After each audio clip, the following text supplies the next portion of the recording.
You know, a lot of people has believed that Africa one day will be a great nation, not continent, nation. Nation in the sense that everybody in Africa, every country in Africa will come together as one. Many Africans has, you know, has put in a lot of effort to see that this fact is being achieved. Couple of years, a lot of people have been coming out, freedom fighters, peacemakers. Well, I believe they are all loved in the eyes of God because, like the Bible will say, blessed are the peacemakers, for they shall be called the children of God. Today, another son of the soil, another son of Africa, by name Julius Malema, he has come out to air his view towards Africa again. Currently, since 2013, I think he's been working with a social organization called the EFF, Economic Freedom Fighters, and he has come out again today to say something again about Africa. Well, I think most of African countries that are denouncing foreign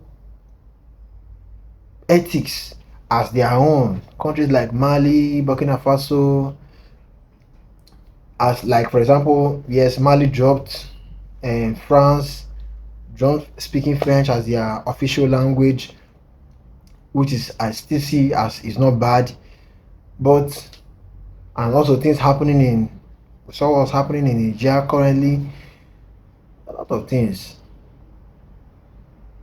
The man said a lot. I would like us to watch this video and hear what he has to say.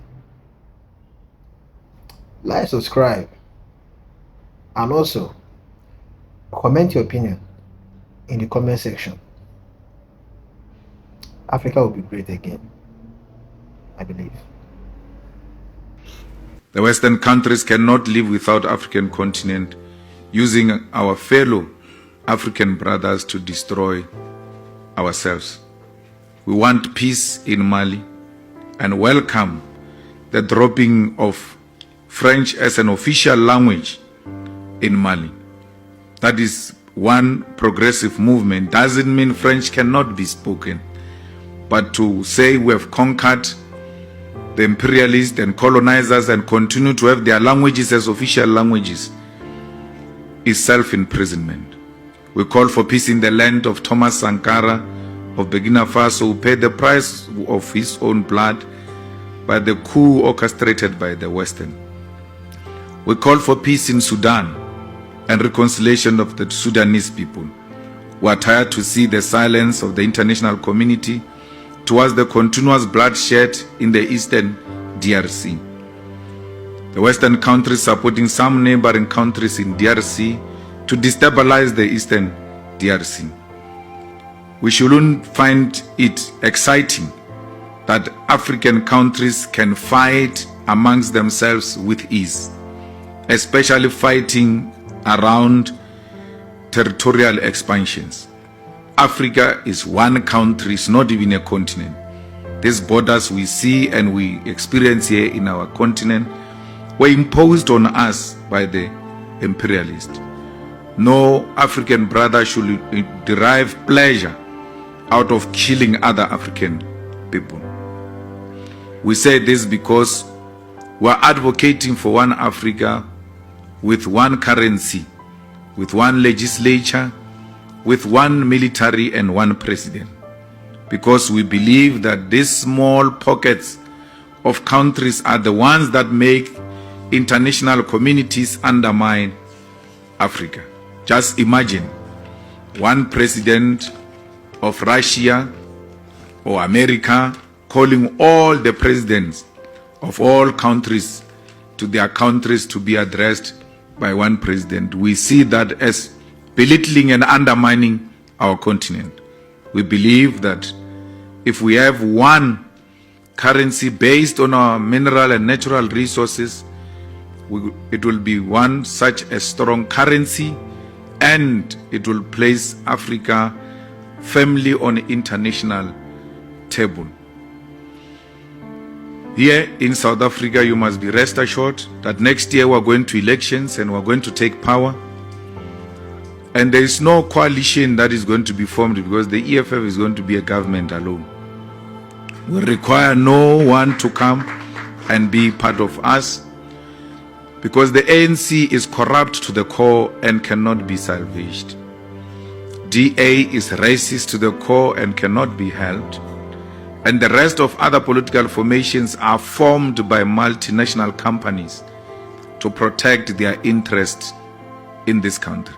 It is the Oppenheimers, the Ruperts, who put their money behind certain black faces to create an impression that there is an emerging alternative and sponsor those non-existing political parties with millions of money so that they can continue their control of South Africa.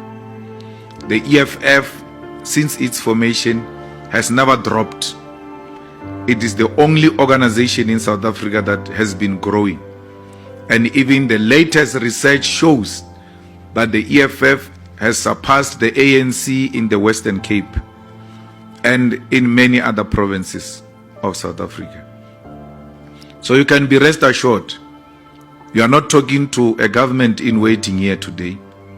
You are talking to government in Ekurhuleni Metro. You are talking to government in Nelson Mandela Metro. You are talking to government in Johannesburg Metro. You are talking to government in eThekwini Metro. You are talking to government in Mogale City Municipality.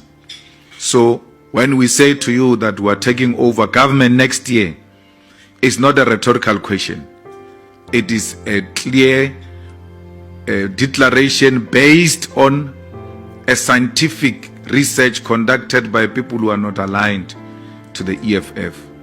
So next year, be rest assured that all of you who are here, who may be hosted in a different place just next door here, where the government sits.